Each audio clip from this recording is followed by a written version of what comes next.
Saúdo a todos com a paz do Senhor. Amém. Sou muito grato a Deus por essa oportunidade em poder mais uma vez fazer uso da palavra do Senhor. Quero agradecer ao pastor Fernando pelo convite. Ele me falou que na sexta-feira ele me deixou sobre alerta que eu pregaria no domingo. Aí eu entrei em crise na sexta-feira.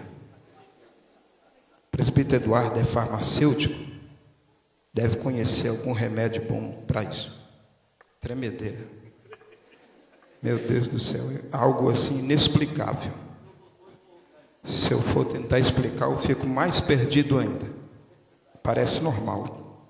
Eu quero aproveitar, enquanto os irmãos se encontram de pé, pedir perdão ao evangelista Antônio Claudino, pedir perdão à diaconisa Meu Maria, diácono Mauricinho. Como eu avisei os irmãos, o pastor sabe disso.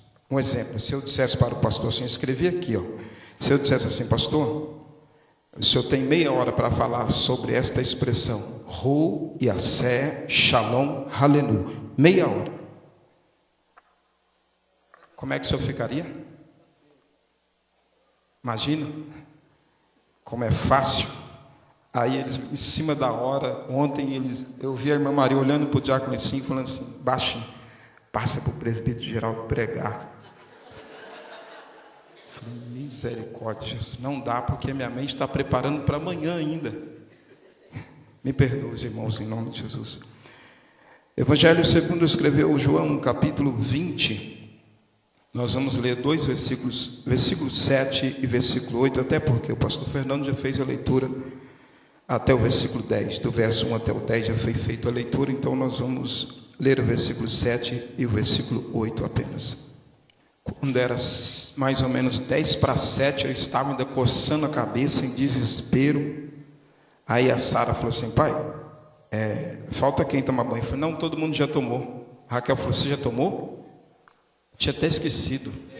Por Deus, tinha feito a barba, mas tinha até esquecido. Aí, desespero, a mente fica... Você não tem noção o que é isso. Se é num culto comum, um culto normal, passa o microfone, o camarada prega e prega tranquilo.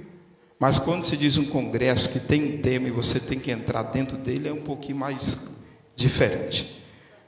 Versículo 7 e 8 diz assim: ele viu também que o lenço que tinha sido posto sobre a cabeça de Jesus não estava com os lençóis, mas dobrado em um lugar à parte. Então entrou também um outro discípulo, que chegara primeiro ao sepulcro, e viu e creu. Amém? Toma aí assento, por favor. Algumas coisas que eu estava meditando sobre esse texto, com certeza pode, de alguma forma, confrontar alguém, de alguma forma pode confrontar a tua razão, pode até confrontar alguns conceitos de que temos dentro dos nossos corações. Nesses 3 dias eu estudando e meditando sobre esse texto, por muitas vezes já preguei dentro desse capítulo, dentro desse versículo. Então, cada vez que pregamos ou que lemos, a gente aprendemos mais alguma coisa. Então, dentro do tempo que me é concedido, eu quero falar um pouco sobre lenço dobrado, obra concluída. Esse é o tema do que eu desejo compartilhar com os irmãos nesta noite. Lenço dobrado, obra concluída. Quando nós lemos um livro, principalmente quando se diz costumes do povo judeu, é necessário nós lermos mais do que um, se puder, mais do que 2, porque dentre a linhagem judaica, alguém que porventura professor, professora que já passou por essa matéria sobre o povo judeu, vai entender que na verdade existem outros grupos dentro do povo judeu, alguns considerados judeus, outros, na verdade, ainda estão em processo chamado transição para até mesmo entrar para o judaísmo. O judeu é um povo que não perde a sua nacionalidade. em qualquer lugar do mundo que ele nascer, ele permanece a sua natureza judia, ou que seja, permanece a sua linhagem judia, permanece com a sua identidade judia. Porém, se ele nascer de uma mãe judia, sim. Porém, se o pai for judeu, ou que seja, e a mãe não, ele não tem direito a essa nacionalidade judia. Só tem direito quando a mãe é uma judia. O pai pode até não ser, mas se a mãe for uma judia, porque é da mãe que é repassado o alimento materno, e é da mãe que é passado todo o conceito que seja de uma natureza de mãe para um filho judeu. Sabemos que quando inteira os seus 12 anos, é bem sabido que ele é considerado agora chamado Bar Mitzvah, ou filho do mandamento. Alguém que conhece um pouco da Torá, ou que entende a Torá, ou no mínimo os mandamentos que a Torá oferece. Então, dentro dessa raiz do povo judeu, por que temos que estudar vários livros que traz a mesma linhagem? Porque quando nós lemos um livro só, nós lemos uma história. E quando nós lemos 2, 3, 4 livros falando sobre a mesma ideia, nós vamos ver que diverge um pouco, ou que seja, tem uma certa divergência, uma certa discrepância de alguns costumes. Exemplo, um judeu que está no Brasil, ele tem por costume, além do judaísmo, observar também a lei do Brasil. Um judeu que está na América, então não vai ter o mesmo costume judeu que um judeu brasileiro tem, até porque ele tem que respeitar também a lei do país em que ele está. Então, por isso, encontramos certas discrepâncias, algumas divergências entre o costume judaico. O costume judaico é muito sério, porém, depende muito do lugar onde ele está para cumprir também, ou que seja esse costume, ou que seja essa ideologia que tem um judeu. Só para nós entendermos bem, pretendo nesta noite falar com muita dificuldade, muita tremura, muita ansiedade. O coração parece que está inchado, e a impressão que dá é que dentro assim tem como se fosse um ar, uma bexiga cheia, que de vez em quando ela sobe, de vez em quando ela desce, parece que falta ar, a vontade de tomar uma água assim de repente. Mas os mestres da oratória nos ensinaram o seguinte, que a boca constantemente fica seca. Dá uma mordida na língua, sem causar-lhe ferimento para não sangrar, e na verdade ela vai salivar e a saliva vai refrescar um pouco da garganta. Isto é só um método utilizado pelos mestres da oratória, que não é a nossa causa. Mas eu pretendo dividir com os irmãos alguns tópicos sobre a cruz e a crucificação, ou melhor, a crucificação e a cruz. Na verdade, os braços da cruz, o lenço e o lençol utilizado, ou a mortalha utilizada, sobre a guarda que guardava o túmulo de Jesus Cristo, e aí encerro a minha participação. Mas vamos meditar um pouco dentro desse contexto, a qual nós acabamos de fazer menção. O texto é bem claro, é bem notório, ou que seja bem transparente, que automaticamente vem nos falando sobre a ressurreição de Cristo. Porém, nós não temos como falar sobre a ressurreição sem antes passarmos pela crucificação. É do saber de muitas pessoas que a crucificação, ou alguém que era condenado à morte de cruz, era o maior escândalo, era o maior suplício, era o maior terror, era a maior vergonha, era o maior desprezo, era a maior zombaria. Por quê? Quem morria ou quem era condenado à morte de cruz era considerado herege, era considerado traidor da pátria, era considerado ladrão, era considerado criminoso, era considerado fora da lei, era considerado inimigo do seu país, era considerado inimigo da lei e tantas outras coisas.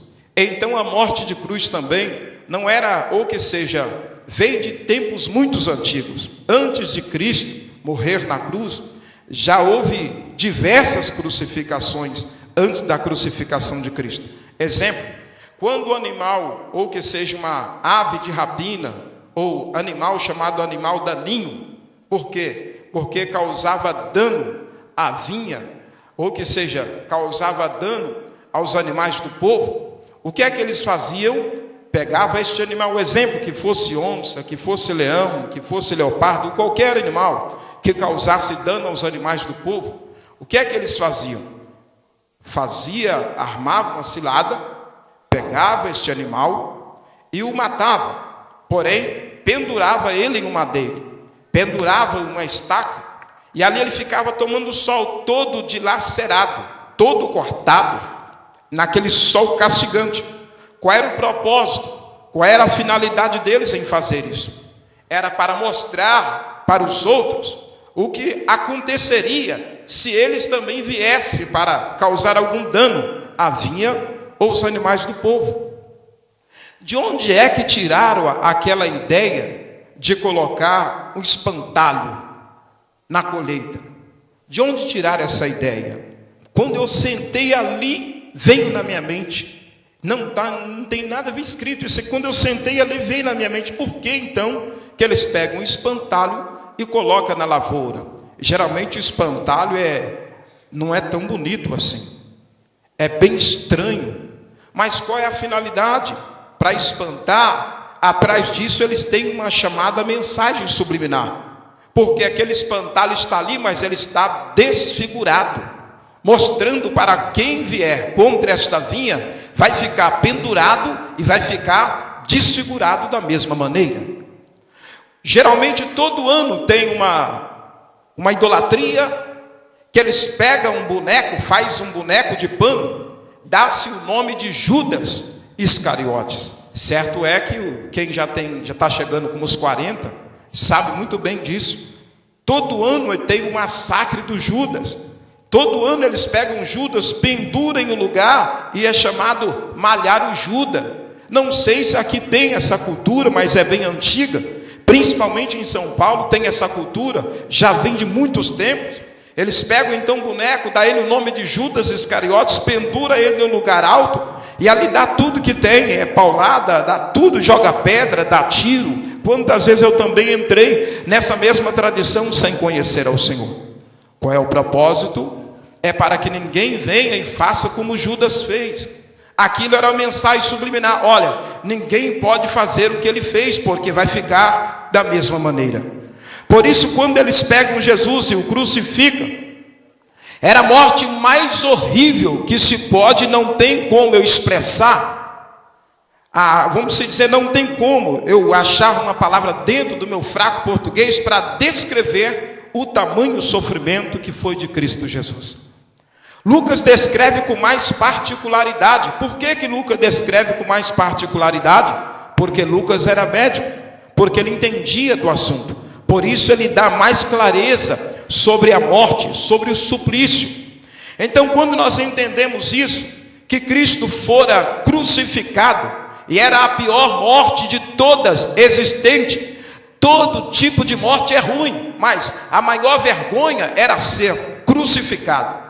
Era tão terrível ser crucificado, porque a mente ou a ideologia do povo era o seguinte: quem é crucificado, é morto, pendurado em um madeiro, é porque na verdade perdeu a graça de Deus, ou que seja, tem pecados horrendos praticados. Então esta era uma das ideologias que pairava sobre o povo.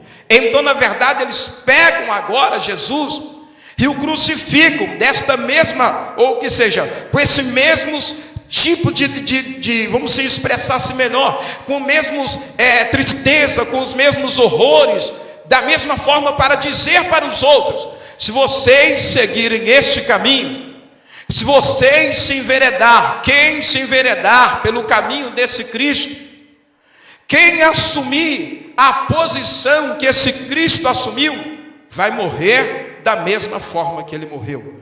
Essa era uma mensagem subliminar embutida, que quem quisesse seguir a Cristo, ou que seja, tomaria a sua cruz e seguiria, ou que seja, ia passar pelo mesmo sofrimento. Esta era a ideologia do povo. Porém, quando Cristo é crucificado, eles mesmo sem saberem dessas revelações tão preciosas da Bíblia Sagrada, eles pegam então Cristo e o pendura em um madeiro, em forma de cruz. Pegam Cristo e o crucificam, pegam ele e penduram ele em uma cruz. Observem bem que a cruz, eu não conheço bem desse sentido vertical, horizontal, não é minha área, como todo mundo sabe que eu não tenho escola, não tenho escolaridade para descrever tais coisas. Mas a cruz, ela está com uma haste, ou que seja, uma em pé, a outra deitada. Então a cruz, ela tem um formato de um homem com as mãos abertas. Então quando na verdade pegam Cristo e o crucificam em uma cruz, os levam e o levam para um lugar chamado Gólgota, ou crânio, ou caveira. Deixa eu lhe informar o seguinte. Aí Paulo vai dizer em Colossenses capítulo 1 e versículo de número 20, sobre um dos braços, ou que seja, uma dessas pontas da cruz, se ela está no sentido para cima e para baixo, para a direita e para a esquerda. Primeiro quero falar sobre a haste da cruz que está apontada para cima, ou há uma ponta da cruz que é elevada para cima.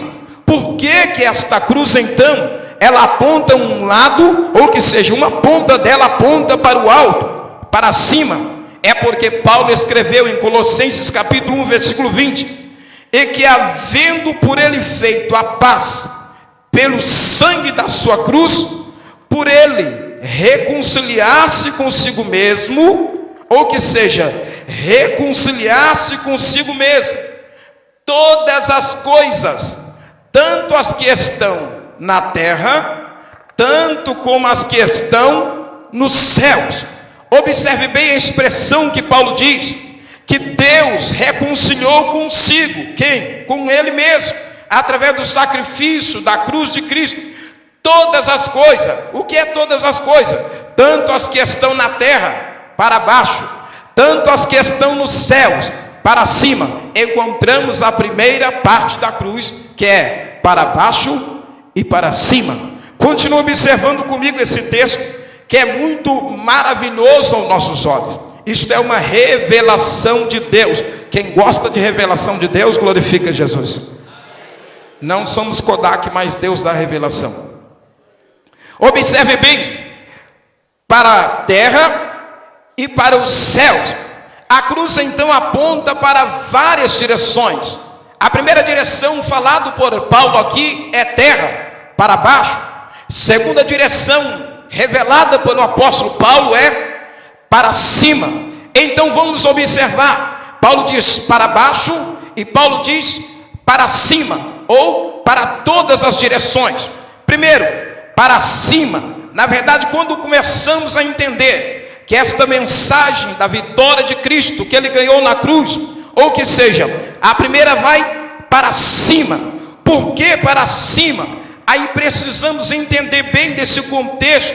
Por que para cima? Na verdade, aí Paulo dá continuidade em outros livros, chamado contexto remoto, depois, em 2 Coríntios, capítulo 5, versículo 18 e 19, dizendo assim: e tudo isso provém de Deus. Da onde? De Deus. Aponta a primeira parte da cruz, aponta para cima. Aí Paulo diz: e isto, observe bem, e tudo isto provém de Deus, quer dizer, de cima. Então a crucificação, ou a cruz, primeiro lado apontando para cima. Então Paulo está dizendo: e tudo isto provém de Deus. Aí ele continua dizendo, verso 19: isto é, Deus estava em Cristo, reconciliando consigo mesmo o mundo. Deixa eu lhe fazer entender, ou jogar um flash de luz na tua mente agora. Estou falando que a cruz dividida em 4 partes. A primeira aponta para cima. Aí Deus, através de Paulo, revela esta mensagem. O que é isso? O próprio Deus reconciliando consigo o mundo, reconciliando consigo os terrenos, reconciliando consigo os humanos, reconciliando consigo os pecadores. Através de quem? De Cristo. Bendito para todos sempre é o nome desse Cristo. Então a primeira parte da cruz aponta para cima. Por isso é que Mateus 1:23, quando Maria encontra-se grávida, aí o nome que era para dar ao menino que iria nascer se chamaria Emanuel, que quer dizer Deus conosco. Entendes a mensagem da cruz? O que é Deus conosco? Então Deus, a parte de cima, unindo o homem, através de quem? Através da crucificação, através da cruz, através do sacrifício vicário, porque ninguém matou a Jesus, ele mesmo se entregou. Se alguém houvesse matado a Jesus, então não seria um sacrifício vicário. Se alguém tivesse matado a Jesus, ele seria mártir. Ele não foi martirizado, ou não veio como mártir, ele veio para doar. Ele diz: eu tenho poder para dar e tenho poder para tornar a tomá-la. Isso quer dizer, ninguém matou a Jesus, ele mesmo se entregou, para que através dessa entrega, nesta noite, nós pudéssemos dizer: e isto vem de Deus, e isto vem de Deus, e isto vem de cima, e isto vem de cima. Paulo disse: não é de baixo, isto vem de cima. Se viesse de baixo, alguém teria o matado, mas como vem de cima, quer dizer que ele mesmo se entregou, para que através da sua entrega nós pudéssemos glorificar, exaltar, bendizer, enaltecer e magnificar aquele que vive e reina eterno, sempre eterno, desde uma extremidade até outra extremidade, desde o nascer do sol até o seu opor. Bendito seja o nome de Jesus Cristo para todo sempre. Vamos então entender este fato. A segunda parte da cruz aponta para baixo, porque a Bíblia diz: terra e céus, céus para cima, terra para baixo. Segunda ponta da cruz aponta para baixo, onde se encontrava justamente os pés ferido de nosso Senhor e Salvador Jesus Cristo. Porém, os pés de Jesus naquela cruz, apontando para baixo, estava cumprindo uma das profecias concernente a ele. Gênesis capítulo 3, versículo 15: e este lhe pisarás a cabeça, lhe ferirá, ela feriria o seu calcanhar, no sentido de Judas Iscariotes, porém ele pisaria sobre a sua cabeça. Então, quando a cruz é fincada no Calvário, é colocada no Gólgota, que quer dizer Calvário em latim, que quer dizer crânio, que quer dizer caveira, que quer dizer morte. Então Cristo estava, através da crucificação, com o que seja a ponta da cruz fixada para baixo, e os seus pés pregados em direção para baixo, estava dizendo na realidade: acabou. Bendito seja o nome do Senhor. Entendeu bem? Entendeu bem? Serpente, põe a cabeça, Jesus vai pisar. Bendito seja o nome do Senhor. E tem uma coisa: uma vez só ele pisou, uma vez só, e não precisa mais, porque a cabeça está esbagaçada. Bendito quantos acreditam. Bendito seja o nome do Senhor Jesus Cristo. A vitória de Cristo na cruz. Observe, vamos entender então Colossenses capítulo 2, versículo 14 e versículo 15. Se você quiser anotar, chega em casa, você vai falar assim: meu Deus, que coisa maravilhosa. Observe bem, Colossenses 2, verso 14 e 15. A Bíblia vai dizer que rasgou a cédula que era contrário a nós e a encravou na cruz. Observe bem, pegou a cédula. Cédula quer dizer uma carta contrária, que era contrária a quem? Era contrária a mim, era contrária a todos os senhores, era contrária a todas as senhoras, era contrário a todos nós em Cristo Jesus. Então pegou a cédula, a carta que era contrária a nós, e a cravou na cruz. Segundo vai nos dizer Agostinho, ou considerado Santo Agostinho, vai nos falar, nos dá uma clareza sobre isso. Agostinho vai dizer que quando Cristo está sendo crucificado, ou está pendurado no madeiro, quem se apresenta, quem aparece? Satanás se apresenta ou aparece. Então começa a questionar a Jesus se o sacrifício do Calvário, se o sacrifício da cruz haveria valido a pena. Por incrível que pareça, eu já vi muitos crentes, não tão muitos assim, mas uns 3 ou 4, utilizando uma camiseta com o símbolo da nova era. Com esse símbolo da nova era, é mais ou menos semelhante ao símbolo da Mercedes, mas não é. Sabe aquela camisa que os braços da cruz estão arriados para baixo? Sabe o que quer dizer aquele símbolo? Está dizendo que o sacrifício de Cristo falhou. Está dizendo que o sacrifício de Cristo fracassou. Está dizendo que o sacrifício de Jesus não valeu a pena. Está dizendo que o sacrifício de Jesus foi inútil e não cumpriu a sua meta. Aí na camiseta a cruz está com os braços arriados para baixo, dizendo que não valeu a pena. Então agora Santo Agostinho vai dizer que Satanás se apresenta no momento da crucificação e começa a questionar a Jesus se valeu a pena. Todo o sacrifício que Jesus passou, se valeu a pena. Ora, Abraão pecou, Isaac pecou, Jacó pecou, Davi pecou, Salomão pecou, todos os reis pecaram, juízes pecaram, sacerdotes pecaram, profetas pecaram, enfim, a Bíblia diz que todos pecaram e destituídos estão da glória de Deus. Eu pequei, você pecou, nós pecamos. Aí Satanás se apresenta, segundo a ideologia de Santo Agostinho, dizendo assim, e começa a apresentar a Jesus essa carta que era contrária a nós, que era o pecado. Então agora, segundo a tradução que ele vai dizer, que Jesus agora faz a seguinte, ou que seja a seguinte pergunta: acabou as suas acusações?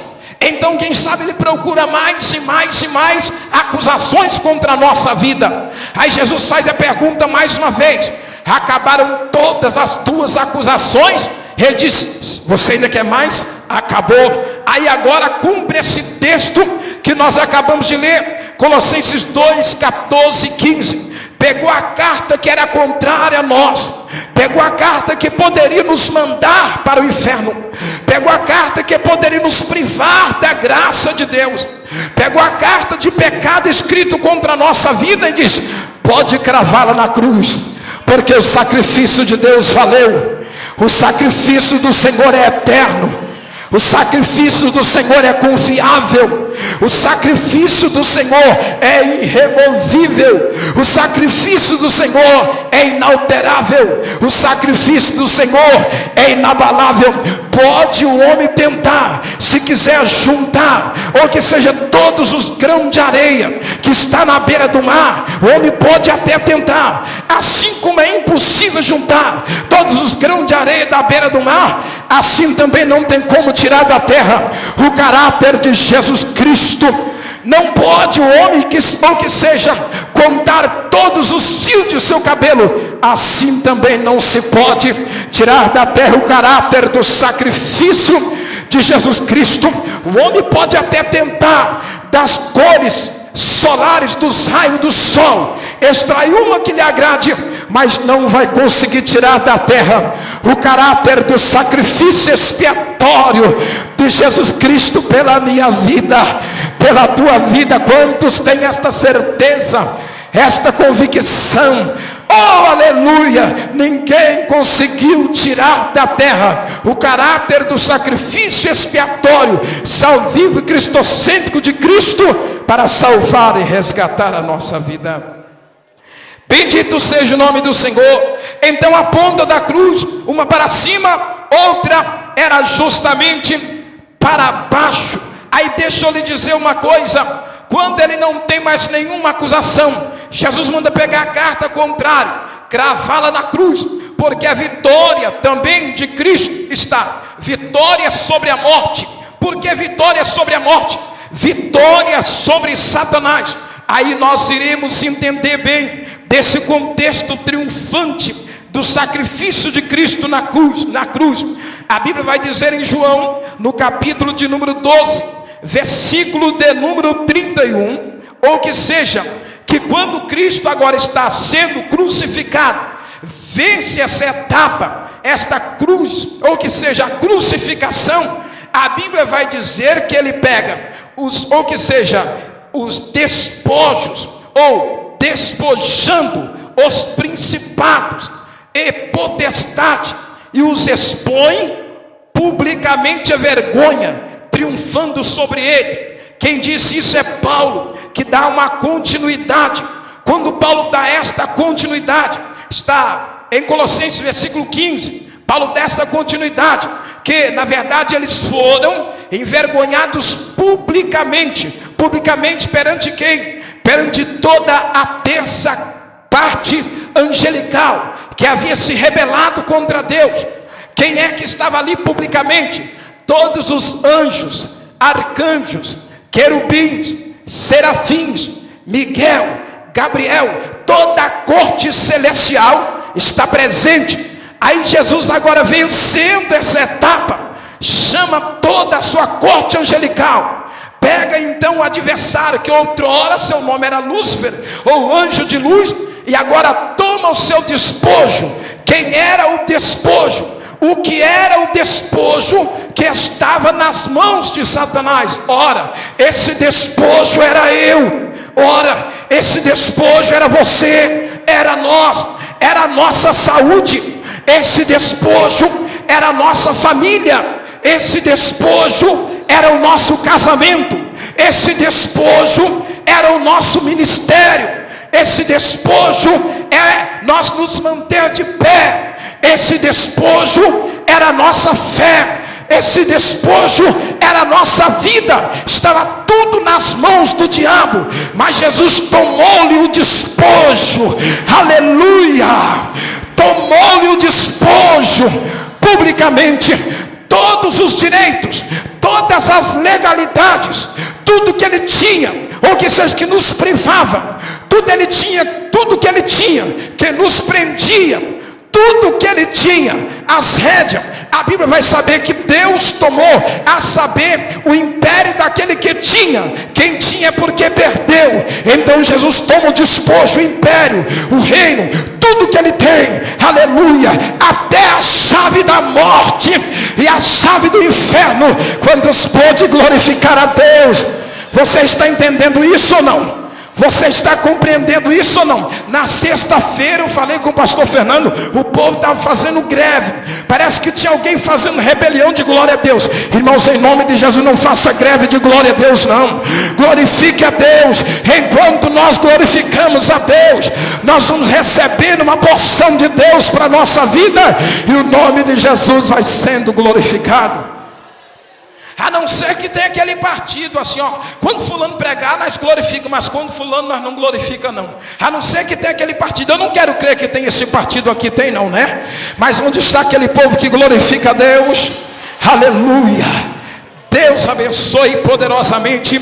Vamos então entender, Deus os expõe publicamente a vergonha e triunfa sobre a cruz. Aí João 12 verso 31 vai dizer, agora quando? Agora quando Cristo é crucificado, aí vai cumprir esse versículo, João 12, 31, agora será expulso o príncipe desse mundo. Agora, quando Cristo é crucificado, então o príncipe desse mundo é expulso. Aleluia!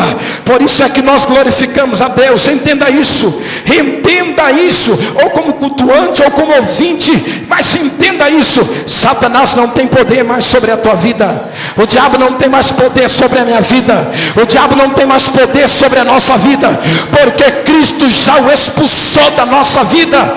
Cristo já expulsou do cenário. Eu posso expulsá-lo da minha casa, eu posso expulsá-lo do meu ministério, nós podemos expulsá-lo da igreja, nós podemos expulsá-lo do nosso território. Quantos acreditam nisso? Levante a sua mão e profetize agora. Satanás, você não tem mais território na minha vida, você não tem mais legalidade na minha vida, você não tem legalidade na nossa casa, por causa da crucificação, por causa do sangue de Cristo, que me reconciliou, me tirou das trevas e me transportou para o reino da luz, para o reino do seu amor. Aleluia. Deixa eu correr aqui, meu Deus do céu. Pastor Fernando me fez 3 perguntas, eu fiquei preocupado com elas. A pergunta dele seria o seguinte: a primeira pergunta que o pastor Fernando falou assim: eu quero saber qual o tamanho do lenço, qual a cor do lenço, de que material o lenço era. Aí eu fiquei preocupado com estas indagações. Aí eu entrei desde sexta-feira que eu entrei, irmãos. Deus é minha testemunha. Soberba no meu coração, não conheço. Exaltação, grandeza, inchaço, não conheço. Humildade, sei, conheço bem. Ando com ela, caminho com ela. Bondade do Senhor sobre a minha vida, isso eu amo. É bondade do Senhor sobre nós. Terceiro, os braços da cruz aberto. Entenda isso. Pastor, se porventura eu passar um minutinho, me ajuda. Os braços da cruz aberto, peraí. Se de repente o presbítero Júlio está vindo na minha direção, e eu abro os braços e estou dizendo: pare. Se você vier correndo nesse corredor e algum diácono, com autorização do pastor, chegar na sua frente e fazer isso, precisa explicar? A cruz estava com os braços abertos, não era? Então aquela cruz estava dizendo o quê? Aleluia. Aleluia. Entendeu bem? Quando alguém vier correndo, você chegar na frente dele, abrir os braços e está dizendo: pare. Aí a cruz e o sacrifício de Cristo estava dizendo isso: pare. Mas para quem que estava dizendo pare esta crucificação? O que deveria parar diante da cruz? Primeiro, todas as profecias do Antigo Testamento que falavam da morte de Jesus, quando chega diante da cruz, elas simplesmente pare. Bendito seja o nome do Senhor. Está entendendo? Está compreendendo bem isso aí? Revelação de Deus, você gosta disso ou não? Ou gosta de depois ficar criticando? Todas as profecias do Antigo Testamento que falavam a respeito da morte de Jesus, agora a cruz chega e diz: pare. Porque a missão de Jesus diz o seguinte: um justo deve morrer pelos injustos. Aí a cruz está dizendo assim: agora pare, porque um justo já morreu pelos injustos. Pare. A morte de Caim matou Abel, seria a morte do bom pastor que é Cristo. Agora está dizendo assim: pare, porque o bom pastor já deu a sua vida pelas ovelhas. Pare. O Salmo 122 é muito claro, vai dizer sobre isso. Salmo 16, ou Salmo 16, verso 10, ou Salmo 10, 16, vai falar sobre isso. Tantos salmos vai dizer sobre isso, sobre essas profecias. Mas quando ela chega diante do Novo Testamento, quando ela chega diante de Cristo crucificado, ela tem que parar, porque os braços da cruz aberta estão dizendo: pare, não precisa mais. Outra revelação profunda: a fúria da lei vai até a crucificação, porque pela lei todos nós estaríamos, pela lei todos nós estaríamos, aí quando a lei chega diante da crucificação, a cruz está dizendo assim: pare, agora é com Cristo, pare. Aleluia. Deixa eu explicar, para você não pensar que isso é uma heresia. Romanos capítulo 10, versículo 4. O fim da lei é Cristo. Pronto. O fim da lei é... Não, bem alto, às vezes tem pessoa que não entendeu. O fim da lei é... Mais alto. O fim da lei é... Então, a crucificação, quando a lei vai chegando pertinho de nós, aí a crucificação está dizendo assim: é o fim. É o fim. Não vai alcançar esse povo, não. Esse aqui vocês não vão alcançar. Parem. Vou tentar correr, só para nós entender. O fim da lei é Cristo, para a justiça de todo aquele que crê. Gálatas capítulo 3, versículo 24 e 25, diz assim: de maneira que a lei só serviu de aio. Me inspiro muito na diaconisa Jerusa, muito mesmo, Deus é minha testemunha. Você vai entender agora, irmã Jerusa, que a lei serviu para nós como um aio. Não é alho, é aio. O que é aio? O aio era um condutor. O aio era uma pessoa, o indivíduo, que pegava, um exemplo, com respeito, pegava a criança que estava no pátio da escola, entrava com ele dentro das portas da sala de aula e entregava nas mãos do professor. Isto é o aio. Então a lei só podia servir de aio para nos conduzir até o professor. Quem é o professor? Você está perdendo de glorificar Jesus. Você está dando mole. Estão conspirando contra mim. Está conspirando. Aleluia. A lei só serviu de aio e mais nada, só como condutor para nos levar até o encontro de Cristo. Só para entender, verso 25 do capítulo 3 de Gálatas, versículo 25.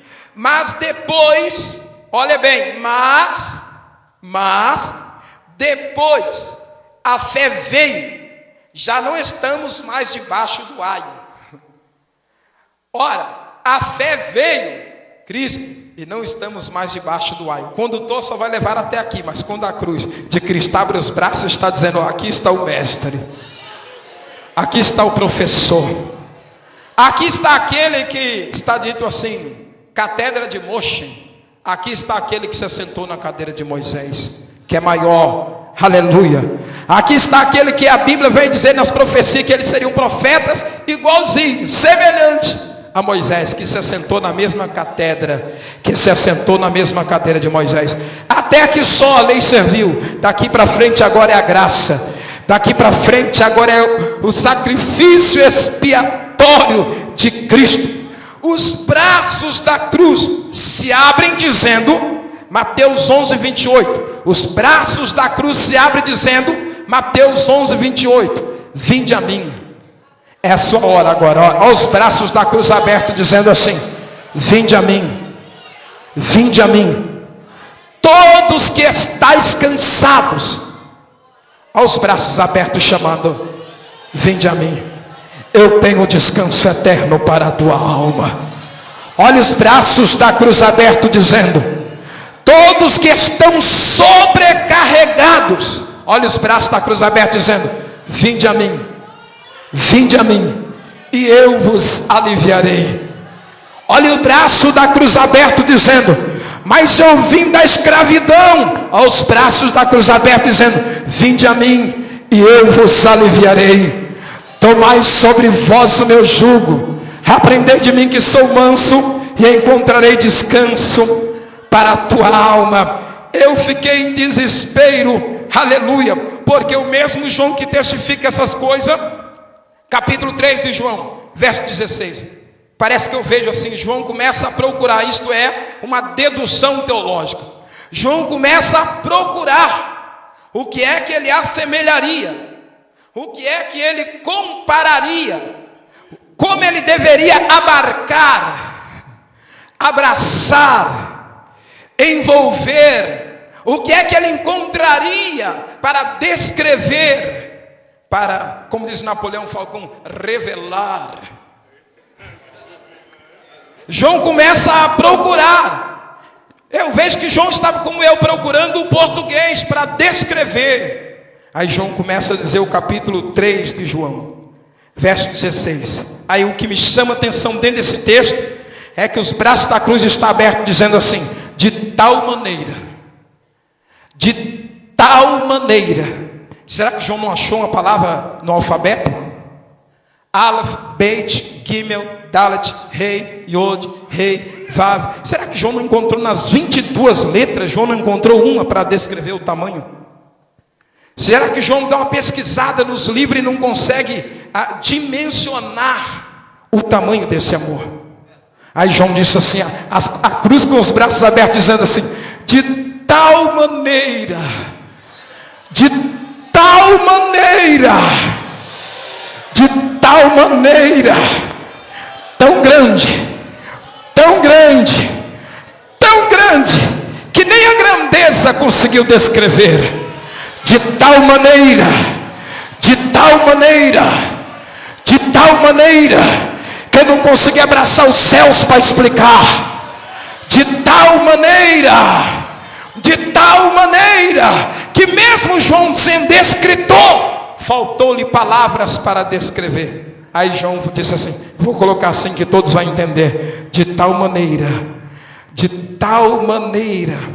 que Deus amou o mundo de tal maneira. Aí eu consigo entender mais ou menos assim. João, ele não encontra nenhum resumo. Aí ele dá uma olhada para toda a corte angelical, para tentar abraçar, para tentar expressar. É uma dedução teológica. João olha para toda a corte celestial. Se Satanás conseguiu arrastar a terça parte, imagina o quanto que sobrou. Para cada um de nós. A Bíblia vai dizer que Deus tem um anjo para cada um. Um só matou 185 mil assírios em uma noite. Então, um só está bom demais, fique tranquilo. 10 mil à direita, 1000 à direita, 10 mil à esquerda, mais ou menos 10 mil de um lado, mais 1.000 do outro lado, 11 mil. Fique tranquilo. O anjo do Senhor acampa ao redor daqueles que o temem e os livra. João olha para toda a corte angelical, celestial, e tenta expressar o tamanho, tal maneira, o tamanho do amor de Deus, com a cruz, com os braços abertos, Cristo sendo crucificado. João, olhando para os anjos, não consegue descrever, porque a Bíblia diz que todos os seus anjos se prostram e o adoram. Então João não consegue. João olha até para toda essa corte, mas não consegue descrever. João então tira os seus olhos de toda a corte angelical, que não dá para abraçar. Então João dá uma olhada para a terra, a imensidão que é. Eu já andei 8 vezes de avião, e aí eu consigo mais ou menos ter uma noção o tamanho que é mais ou menos a terra, mais ou menos bem longe, porque quando a gente está lá no alto, que a gente olha para baixo e não vê nada, é grande mesmo. Quando o avião vai subindo assim, que você vê toda a terra virando água, toda a terra vai virando água, só vê água. Daqui a pouco a água some e só vê nuvem. Aí a gente consegue ter uma noção. Imagina o tamanho da terra. João olha para toda a terra e tenta dizer assim.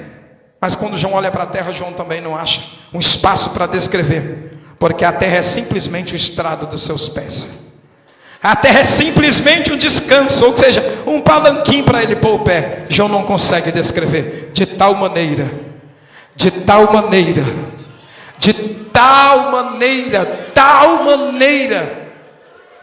que João ainda dá mais uma olhada para outras coisas maravilhosas. Joel 2,10 vai dizer: diante dele tremam a terra. Aí então a terra não pode descrever. Aí João dá uma olhada para os céus. Céus quer dizer espaço ilimitado ou espaço infinito.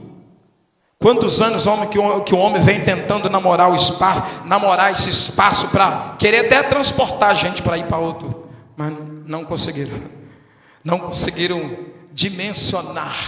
Aí João dá uma olhada para todos os céus, tenta expressar o tamanho do amor de Deus pela nossa vida. Aí João vai dizer assim: os céus dos céus não conseguem lhe conter.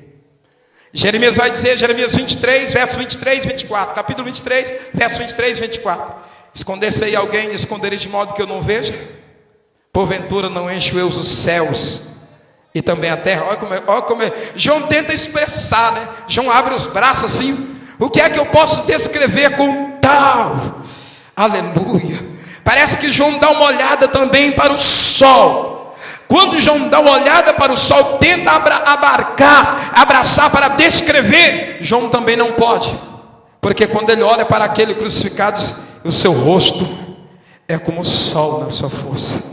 Não dá para descrever. Na Nova Jerusalém não vai precisar de luz do sol, porque só o Cordeiro será uma lâmpada e iluminará toda a cidade.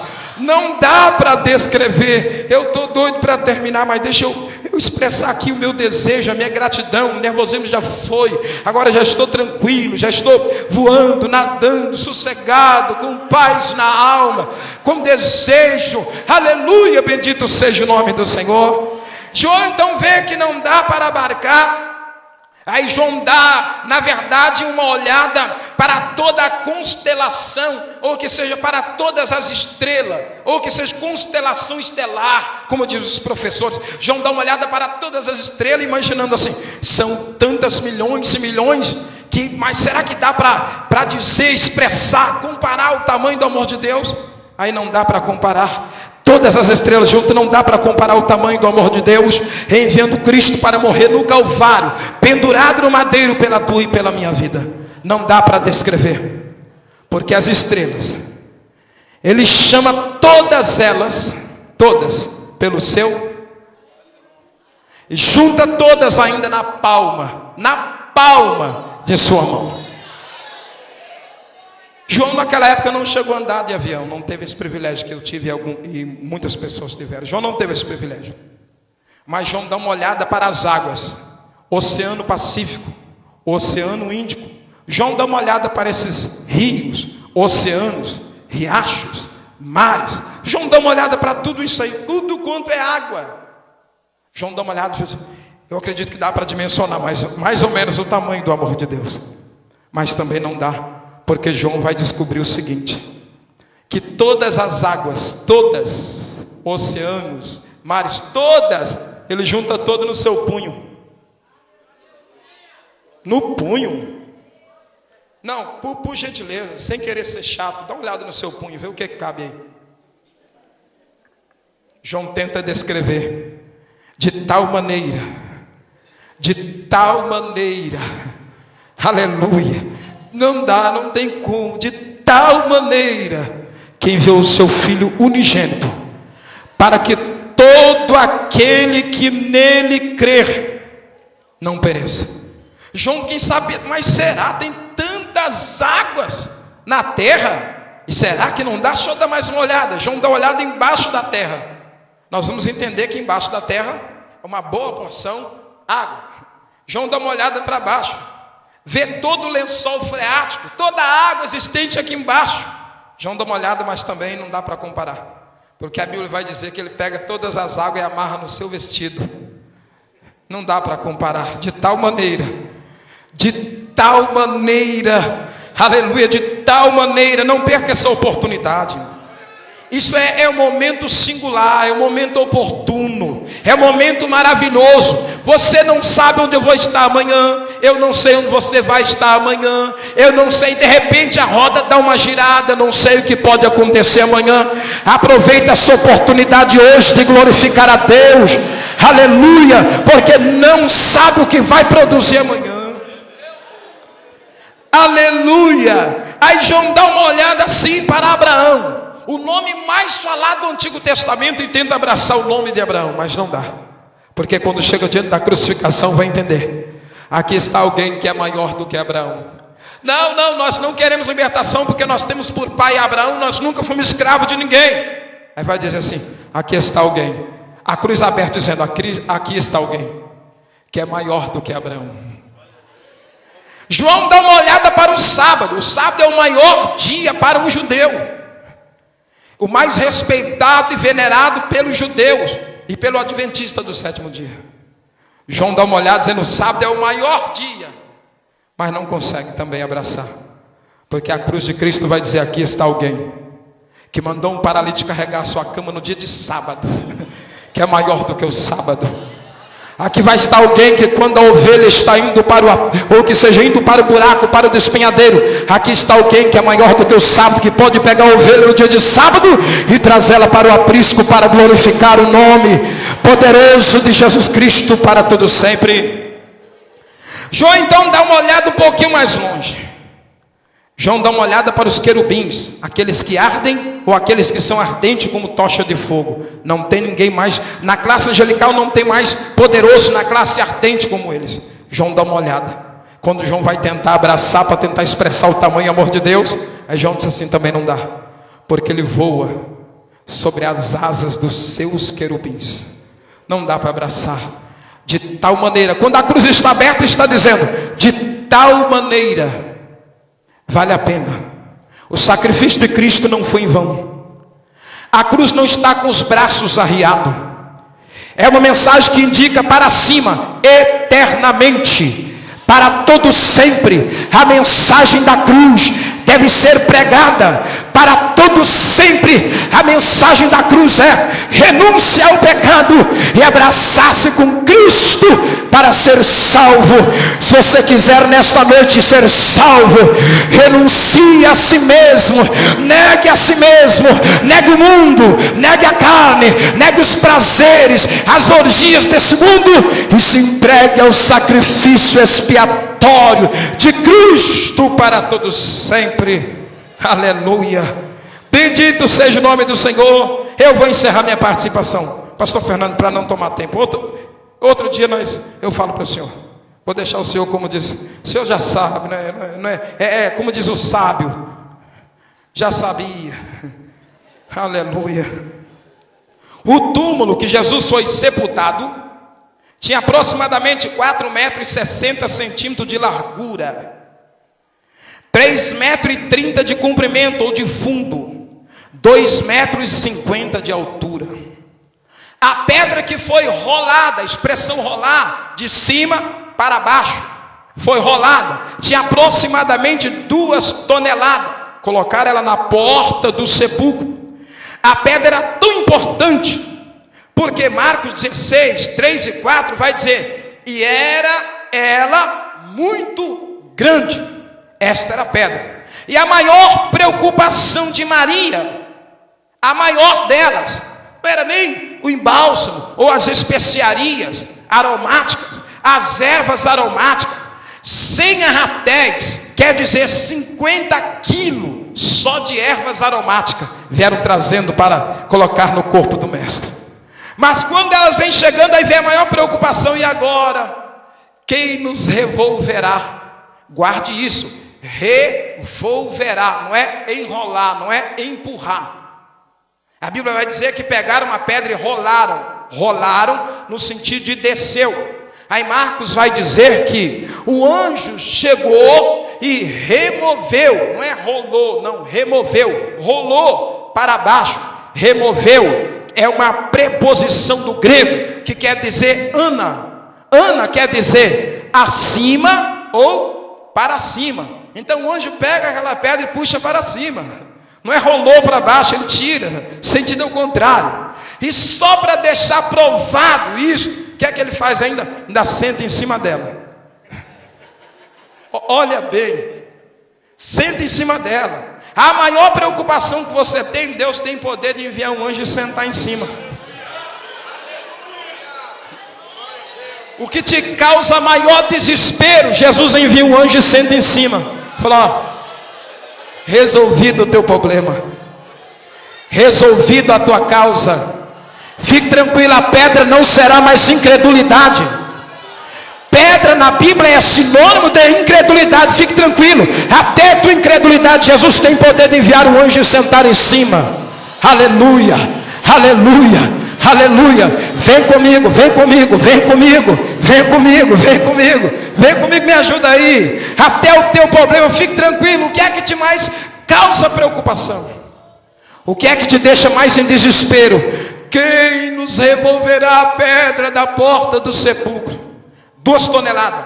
20 homens não conseguiriam colocar ela no lugar colocado. Então foi mais de 20. Só para empurrar, 2 toneladas. Mais de 20 homens para empurrar. E quem colocou aquela pedra ali não ia tirar. Fique tranquilo. Muitos estão colocando pedra, mas quem vai tirar?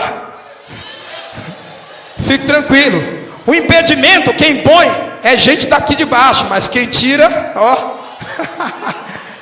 Aleluia. Quem tira, ó, é lá de cima. Bendito seja o nome do Senhor. Quem põe enfermidade é as coisas daqui de baixo, mas quem tira é alguém lá de cima. Quem põe dúvida é alguém daqui de baixo, mas quem tira a dúvida é alguém lá de cima. Quem põe incredulidade é alguém que está em volta, mas quem tira a incredulidade é o leão da tribo de Judá, o que foi morto e reviveu, e com teu sangue compraste para Deus homens, povos, nações e línguas, fizestes reis e sacerdotes, ainda diz, e eles reinarão sobre a terra.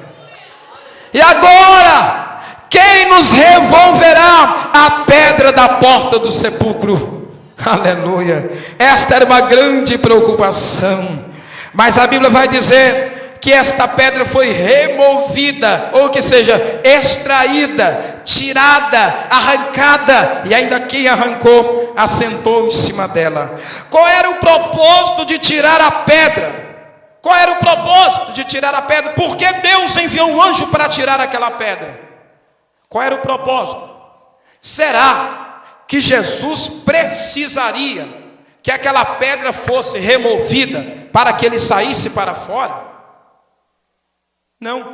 Quem precisava de ter aquela pedra removida não era Cristo, porque a partir do momento que ele é crucificado, que ele é ressuscitado, aleluia, ele é onipresente, tanto dentro ou tanto fora, eu quero. Mas espera aí, ele foi envolto em lençóis.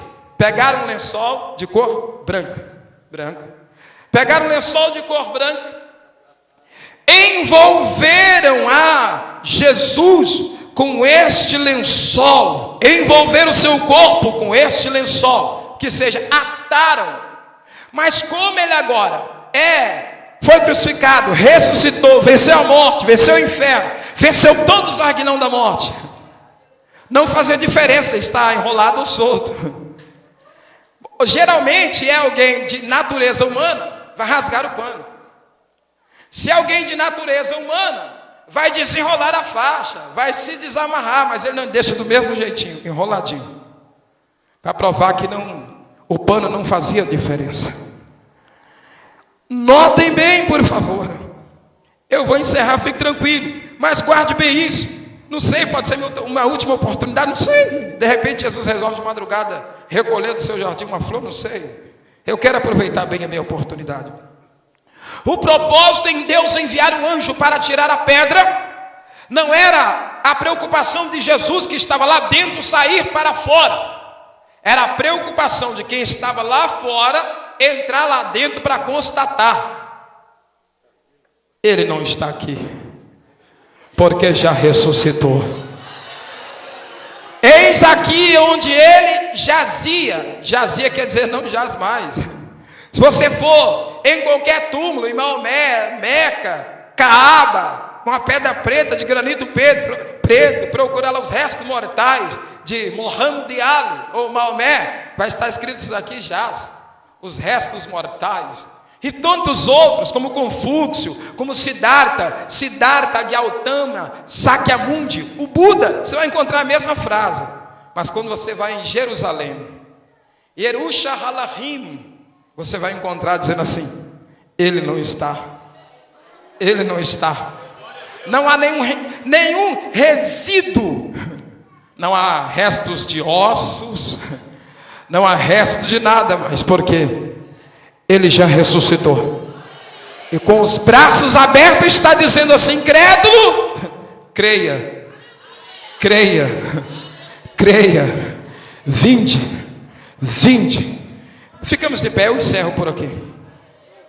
Eu não vou perder a minha oportunidade. Os guardas, aleluia. Havia 3 diferentes classes de guarda naquela época. Primeira guarda era a guarda do templo. A guarda do templo era composta por 270 homens, dividido em 27 grupos de 10. Os primeiros 10 eram os levitas, que guardavam os utensílios do templo. Segunda classe de guarda era os guardas da corte, que estavam envolvidos 600 homens, que eram comandados por um tribuno. Terceira classe de guarda foi as que colocaram no sepulcro onde Jesus estava.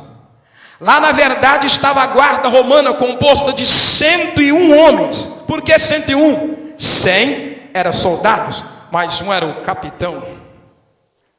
E esse capitão era chamado centurião, porque ele administrava, tomava conta, mandava em 100, ou subordinava a 100 homens. Esta era a guarda que foi responsável por cuidar ali, aleluia, do túmulo onde Jesus estava. Aí disseram assim: nossos mestres, nós já cometemos o primeiro erro, hein? Não vamos cometer o segundo. Se nós não colocar uma pedra lá na boca do sepulcro, os discípulos vão vir de noite, vão roubar o corpo dele. Aí aquelas coisas que ele falava que ia ressuscitar lá, o sinal do profeta Jonas, 3 dias e 3 noites no seio da baleia, essas coisas aí é perigoso, então vamos colocar uma pedra na porta do sepulcro. Aí eles liberam, então vocês vão lá e fazem. Foram lá, pegaram aquela pedra, pegaram uma corda, pegaram aquela pedra de 2 toneladas, amarraram a corda, arrastaram ela para baixo, desamarraram a corda, pegaram aquela corda, embebedaram ela num barro bem mole, colocaram a pedra na porta do sepulcro, pegaram aquela corda, colocou bem em volta, entre a sepultura, entre o túmulo e a pedra, bem coladinho, bem encostadinho mesmo, com lama. Pegaram o barro e foram barreando, ou seja, lacrando aquela corda e o barro. Agora voltam até lá, segundo a tradição Talmud judaica, voltam lá, pedem o anel do governador, vão lá então naquele barro, coloca a marca, que seria o selo, que seria uma gravura, põe a marca do governador. Quem romper este selo está comprando briga com a autoridade romana. Qualquer um que violasse aquele lacre, ou aquele selo, era crucificado por Roma, seria morto por Roma, porque estava quebrando o lacre. Mas olha quem quebrou o lacre. Olha quem quebrou o lacre. Irmãos, não tem problema a marca que Satanás pôs, não. Eu, particularmente, por que eu não ando de camisa de manga curta? Todos aqui já sabem. Hoje eu fui lá no irmão Francisco, e eu com vergonha, irmão Francisco ficou com mais vergonha ainda. Porque eu estava com a camisa de manga curta, porque eu estava estudando. Eu não ia colocar uma camisa de manga comprida, porque eu estava estudando, eu não posso perder meu tempo, estava estudando. Minha esposa falou: vamos lá no Francisco comprar mistura. Mistura é alguma coisa assim, diferente do arroz e feijão. Uma carninha, em São Paulo é mistura. São Paulo se diz mistura. Aí eu fui com a camisa de manga curta, eu estou dentro do carro morrendo de vergonha, porque eu estava com a camisa de manga curta. Aí o irmão Francisco perguntou assim: ué, cadê o irmão? Aí a Raquel falou assim: ele está dentro do carro, porque ele está com vergonha, que ele está de manga curta. Quando eu cheguei lá, o Francisco estava faltando esse pedaço aqui todo. Aí eu falei: então eu também vou abraçar com ele. Quando eu vi, eu falei: estou em casa. Quando eu vi, eu falei: estou em casa. Estou à vontade junto com o irmão Francisco, estou tranquilo. Irmão Francisco, quando eu vi, eu falei: é meu xará, estou tranquilo. Aí eu falei para ele: sabe por quê, irmão, que eu estou aqui com vergonha? Ele: não, eu também estou. Não é porque meus braços é tudo cheio de tatuagem. Completo, tem... Quase não vai dar para ver por causa do paletó, mas aqui tem uma morte. Aqui em cima tem outra morte. 2 mortes, no braço e no outro, pantera, coisas, símbolos satânicos, diabólicos. O que era morte? O desejo de matar, o desejo de derramar sangue. Isto era o símbolo da morte. Mas todas as marcas que Satanás pôs, colocou lá, falou: quem mexer, quem violar esse lacre, quem tirar essa marca. Mas quem veio para tirar a marca? Até as cicatrizes que foram feitas aqui, aleluia, aquele que nos chamou, quando ele vier nos raptar, o nosso corpo que é mortal será revestido da imortalidade. Aleluia. O nosso corpo que é corruptível se revestirá da incorruptibilidade. Então todas essas marcas, todas essas tatuagens, aleluia, todas estas marcas que Satanás pôs cairá por terra, e o nome de Jesus é glorificado para todos sempre. Bendito seja o nome do Senhor. Aleluia. Eu encerro a minha participação. Qual era o propósito do lenço? Não estou contradizendo a tua crença. Qual era o propósito do lenço? O lenço, na verdade, 2 tradições. Nós vamos encontrar o pastor Fernando leu uma. Não sei se ele tem mais livro a esse respeito. Eu li uma outra tradição também.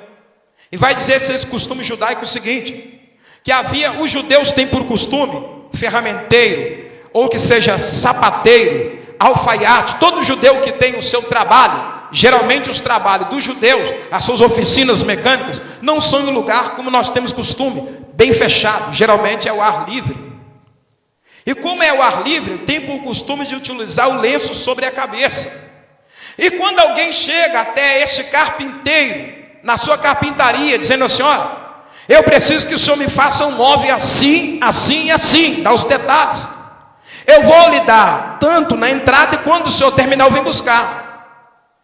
Mas qual é o prazo para que eu venha buscar esse móvel? Exemplo, se o carpinteiro dissesse daqui 3 dias você pode vir buscar. O camarada ansioso, no primeiro dia ele foi lá, parece que já estava começando a montar, ou cortar as peças, as formas. No segundo dia ele vai lá, ansioso, sabendo que seria só no outro dia. Se ele visse o lenço na cabeça do carpinteiro, na verdade estava dizendo que a obra ainda não havia sido concluída. Mas se de repente alguém chegasse lá, mesmo que fosse no segundo dia, mas chegasse lá e o lenço, que era de costume estar na cabeça do carpinteiro, estivesse sobre o móvel, ou sobre a peça que a pessoa teria pedido, era na verdade uma expressão, estava dizendo assim: olha, a obra já foi concluída. Então na verdade existem várias tradições, eu me apeguei a essa porque é mais paralela, mais semelhante, mais parecida. Há uma outra tradução que diz que quando alguém é bem recebido, ele deixa então o lenço com o intuito de voltar. Porém, eu posso encontrar dentro de uma tese uma antitese. Eu posso encontrar dizendo assim: peraí, Jesus foi bem recebido quando ele veio aqui à terra? Foi sim, foi. Foi porque ele foi até crucificado? Então aí está uma antitese. Irmãos, sabe aquele serrote difícil de engolir? Eu sou desse tipo. Pastor, muito obrigado pela oportunidade. Deus abençoe poderosamente a vossa vida pela oportunidade. Mas lembrando, finalizando, a cruz ainda está de braços abertos, dizendo assim: olha, quer escapar com a tua alma? Vinde a mim.